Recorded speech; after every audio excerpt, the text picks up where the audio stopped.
Honestly, I was about to lose it, guys. I'm trying to keep my agency running. I need to fulfill for my current clients. I need to constantly get new clients in. I still need to create content for myself, LinkedIn and YouTube. So I get new leads for my agency. And on top of that, I'm a family man. I have two young children at home who needs a lot of attention. I just feel like there's not enough time in the day for everything until I discovered this. In the next few minutes, I'm going to share with you the simple schedule that changed my life. Just follow my step-by-step guide so you don't go crazy trying to figure out all on your own. The first thing you got to do is you got to identify needle movers in your business. It can get easily carried away because there's so many people say, oh, you got to track this or track that. But here's the thing. You only need to track three main things in your business, especially if you're a service business like me. So the first one is fulfillment. What do you do to fulfill for your clients? They pay you to do something, so you have to fulfill. That's what it means. And then conversations. Are you having conversations online so that could turn into a lead and possibly a client? Because no client is ever made out of a conversation. They all start from a conversation. You need to have some sort of conversation first, right? So that's why it's important as a CEO, your job is to be doing conversation. And the third thing is content. So you need to be on LinkedIn, YouTube, whichever social media platform of your choice. My personal favorite is YouTube and LinkedIn. That's where I network and find clients. So if you want more details about this, watch this video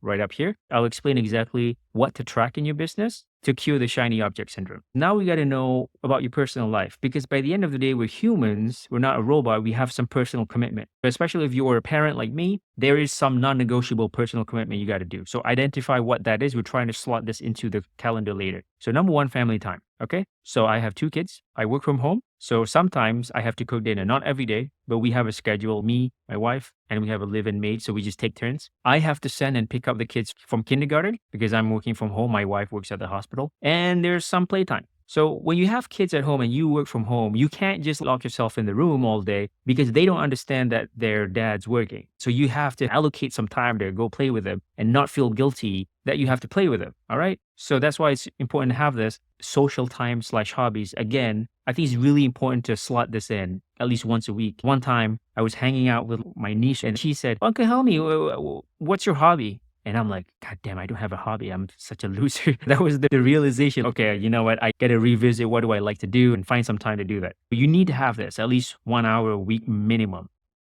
Sleep. You can't run away from sleep. Ideally, you want 8 hours, but I feel like the minimum is 6. So try to get enough sleep because if you don't sleep enough, then you don't operate. And then gym or some sort of exercise. And then you need to have time for mindset and rest and relaxation. Because when you're day to day, you're just hammering on your to-do list. Sometimes you just got to sit down and ask, what am I doing? Do I need to re-strategize here? You need a time to do that. Just on your notebook, okay, what's my goal? Let's re-strategize. You got to do that every day. Okay, so you need to find some time to do that. Okay, this is for your business. This is for your personal life. Maybe you're not married yet, you don't have kids, so you don't have this. How many hours you save? You're way ahead of me, right? So these are the only thing I track and the only thing that should be in my calendar. You got to be ruthless. You got to cut everything else out that's not in here. Absolutely cut it out, all right? So it doesn't move the needle forward. So what we're going to do is design our calendar first on Google Sheet, okay? Before we do it on the Google Calendar. So we're going to have two calendars. The first one is daily schedule. The second one is weekly schedule. I'm going to show you what that looks like in a minute. And then, and only then, we schedule it on Google Calendar once we have a calendar that we like here. Okay. So this is like a draft if you wait. So this is the daily calendar. This is the weekly calendar. And then this is the final product. I have a sheet called timetable. I have categories, just like I showed you here, business, fulfillment, content, conversations. If we look back at the mirror board, this tallies here. Fulfillment, conversations, content. Under content, I split it under two specific tasks. There's a subtask. One is to do YouTube videos. Once I have the YouTube videos, I extract content from that to become my LinkedIn post, X post, and newsletter. All right, so I split these into two. That's how I do it. You can figure out how to do it on your own. And then here are personal stuff. Mindset, sleep, family, social, exercise. So this tallies with the stuff down here.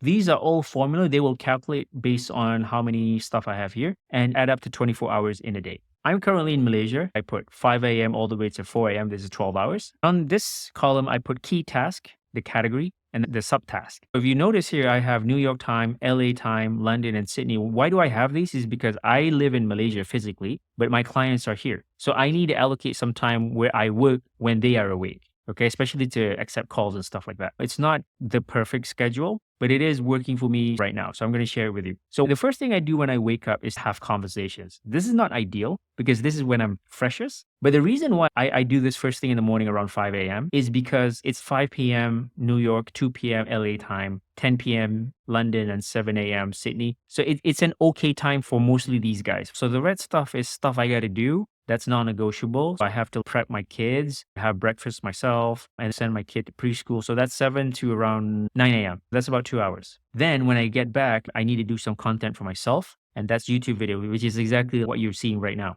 Okay, then I jump into client fulfillment, whatever that is for that day. I'm doing a lot of fulfillment because I'm trying to scale my team. So I don't have to do much of the fulfillment. I just pay somebody else to do it. Around 1 p.m., I pick up my kid from preschool. We pay for half a day. Then I take him home, put him to nap time, and go back straight to fulfillment. Okay, all the way up till 6 p.m. Then around 6 p.m. or something a little bit early, 5 plus, I have to have some playtime with my kids. Maybe we go swimming downstairs. Maybe we go play bicycle or something. All right, so don't think about work, do this. And then we have dinner time. Either I cook or I help with the kids' dinner. And we have bedtime. We have a bedtime routine with our kids, read them books and stuff like that. Then at around 9 p.m., I have to do content for myself. I've done the YouTube video here, and then I do LinkedIn, X, and newsletter, followed by another hour of conversations. And before I go to bed around 11 p.m., I target around 10:30 if possible. I do some mindset and reflection. So basically, I have a notebook and I jot down what I learned today, what's my plan for tomorrow and stuff like that. I like the habit of writing things down. It's magical. And then I go to sleep. These formulas right here will calculate, count if, from this column, if they say YouTube videos. So how many are there? That's how I know how many hours. 1 hour to do YouTube videos, 1 hour to do LinkedIn content, 7 hours to do fulfillment, which is really high. But I'm hiring people right now. I just onboarded a part-time VA to help me offload this hours off. I need to up my game with the conversations. I'm not having enough conversations online on LinkedIn, connecting with CEOs because those are my potential clients. I need to bring that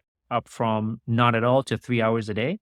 Mindset and reflection is 1 hour. That's probably too much. Probably bump it down to 0.5 hours. Sleep is 5 hours. So this is not ideal. So I need to bring this up to 6, 7, slowly up to 8. I think that's healthy. 7 hours is a good benchmark. Family time, 6 hours is a lot. But hey, man, I'm a dad and I got to do some dad things. So those are non-negotiable. So if you're not a dad, you're single, you live in your mom's basement or something, then you have 6 hours extra. Okay. So what are you doing? You should be way ahead of me. Okay. So you see that these hobbies, exercise are not counted for my daily schedule is because I put this only in the weekly schedule. I'm going to show you that in the next one. I feel that I'm not doing social hobby things every day and I don't go to the gym every day. Okay. I can lie to you, say, oh yeah, I hit the gym. Nah, I don't hit the gym every day. I hit the gym maybe once a week, twice, maybe. All right, so I'm going to show you why we have the weekly calendar. So it's on this side right here. So basically Monday, Tuesday, Wednesday, Thursday, Friday, Saturday, Sunday. So basically I just grab these, copy it and just paste it over here. I just drag it for the entire Monday to Friday. Saturday, Sunday, I keep wide open because a lot of it's like family time. Here, you can realize that, okay, on Friday night,